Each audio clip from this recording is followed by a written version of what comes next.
ચોથા મુદ્દાની વાત કરીએ તો ગુજરાતમાં પ્રેમ લગ્ન અને મૈત્રી કરારના કાયદામાં ફેરફાર કરવાની માંગ વધુ ઉગ્ર બની રહી છે।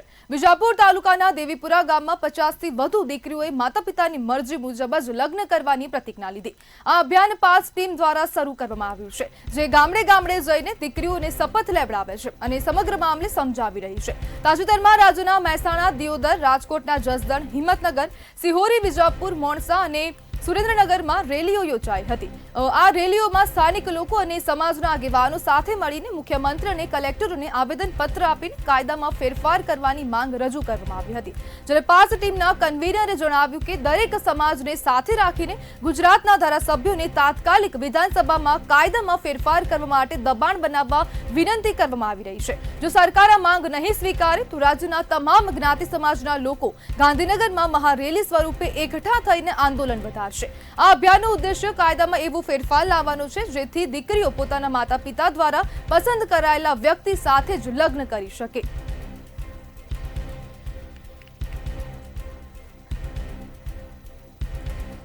આપણી સાથે એસપીજીના અધ્યક્ષ લાલજી પટેલ જોડાઈ ગયા છે। લાલજીભાઈ, કાયદામાં ફેરફાર કરવો કેમ જરૂરી છે?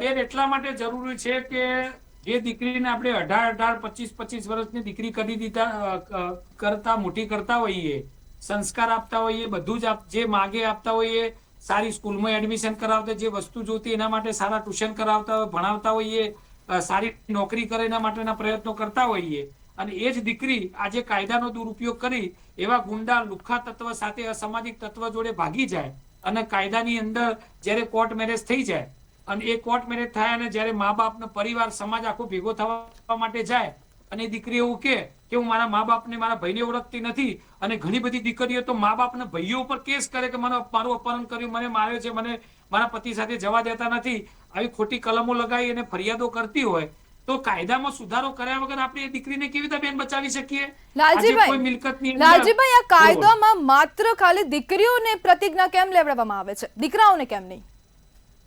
બેન, દીકરી એ વાલનો દરિયો કહેવાય, તો દીકરો વાલનો દરિયો નથી? દીકરા કરતા વધારે દીકરી પ્રિય હોય બેન। એટલે જે પણ કાયદો બેન બનાવવાનો છે, જે કાયદો બનાવવા માટે એસપીજી છેલ્લા 4 વર્ષથી લડી રહ્યું છે, તો કાયદાનો જ્યારે નિયમ આવશે એટલે દીકરા દીકરી બંનેના માટે આવવાનો ને બેન। કોઈ દીકરી માટે અલગ હશે, દીકરા માટે અલગ હશે। તો તમારે દીકરાઓને પણ જોડે પ્રતિજ્ઞા લેવડાવી હતી ને, ખાલી દીકરીઓને જ કેમ? બેન, દીકરીઓને એટલા માટે કે દીકરીઓની ઉંમર જે છે ને બેન, એ 18 વર્ષની હોય છે। જેટલી પણ દીકરીઓ ભાગીને લગ્ન કરે છે મા બાપને કયા વગર, એ દીકરીઓની ઉંમર તમે અભ્યાસ કરજો બેન, 18 વર્ષને અઠવાડિયું, 18 વર્ષનો મહિનો, એટલે 18 વર્ષથી 19 વર્ષની દીકરીઓ મોટા ભાગે આ રીતે ભાગીને લગ્ન કરતી હોય છે। તો 18 વર્ષની જે દીકરી હોય એ લગભગ 12મા ધોરણની પરીક્ષા આપેલી દીકરી હોય એટલીની ઉંમર હોય। તો બેન, તમે મને કહો કે કેવી રીતે એને ખબર પડે કે 12મા ધોરણમાં ભણેલી દીકરીને કે સંસાર એટલે શું?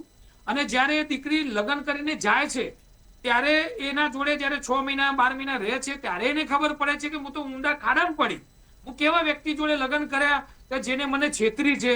એટલે એની ઉંમર છે બેન, એ 18 વર્ષની બદલીને 21 વર્ષ કરવામાં આવે, જો કાયદામાં સુધારો કરવામાં આવે તો એને ખબર પડે। જેમ દીકરાની ઉંમર 21 વર્ષ છે અને દીકરીની ઉંમર 18 વર્ષ છે, તો બંનેની ઉંમર સેમ કરવાની વાત છે બેન। જો તમે એ 3 વર્ષનો ડિફરન્સ નીકળી જાય તો દીકરી મેચ્યોર થઈ જાય, એને ખબર પડે કે આ અસામાજિક તત્વ છે, આ મને ભોળવે છે, આ મને ફસાવે છે અને મારી જિંદગી મારે આગળ વધવું, એને ખબર પડે છે। અમે કોઈ પ્રેમ લગ્નના બેન બિલકુલ વિરોધી નથી, પણ પ્રેમ લગ્નની અંદર એનો દુરુપયોગ કરીને જે દીકરીઓ ભગાડીને લગ્ન કરે છે એવા વ્યક્તિઓના અમે વિરોધી છીએ। લાલજીભાઈ, આજકાલ તો છોકરાઓ પણ ભાગીને લગ્ન કરી લે છે અને માતા પિતાને પણ પૂછતા નથી બેન। એના માટે પણ અમે ગામે ગામ સંમેલન કરીએ છીએ, મોટા મોટા સેમિનાર રાખીએ છીએ, વિડીયો કોલના માધ્યમથી, સોશિયલ મીડિયાના માધ્યમથી, તમારા મંતવ્યોને બીજી બધી ન્યૂઝ ચેનલના માધ્યમથી પણ સમજાવીએ છીએ કે યુવાનો તમે વ્યસન છોડો। બીજું, તમારે જ્યારે ભણવાની ઉંમર હોય ત્યારે તમારું એક જ લક્ષ્ય હોવું જોઈએ, કાં તો ભણીને સારી નોકરી લેવી અથવા સારા બિઝનેસની અંદર સેટ થઈ જવું। તમે આવા લફરાબાજીમાં અને આવી કોઈ ખોટી અસામાજિક પ્રવૃત્તિઓ કરશો તો તમારું લક્ષ્ય એ દિશામાં રહેશે નહીં અને તમે પણ પસ્તાશો। જેટલા દીકરાઓ લવ મેરેજ કરીને દીકરીઓ લાવે છે એમને પણ પ્રશ્ન બેન થયો છે। જે દીકરી લગ્ન કરીને જાય એ પણ સામેનો છોકરો તો પ્રેમ લગ્ન વાળો જ હોય છે ને, જી. તો એ 6 મહિને 12 મહિને એને પણ મોટો પ્રશ્ન થતા હોય. એંગેજ મેરેજ ની અંદર બેન જેટલા ડખા નથી પડતા જી, બિલકુલ. એનાથી વધારે ડખા પ્રેમ લગ્ન ની અંદર પડે છે. જી. એટલે બંનેની વાત કોમન જ છે, દીકરી હોય કે દીકરો, પણ એ કાયદો મજબૂત હોય તો જ આ શક્ય બને બેન. જી જી બિલકુલ લાલજીભાઈ, જોડાવા બદલ આપનો આભાર.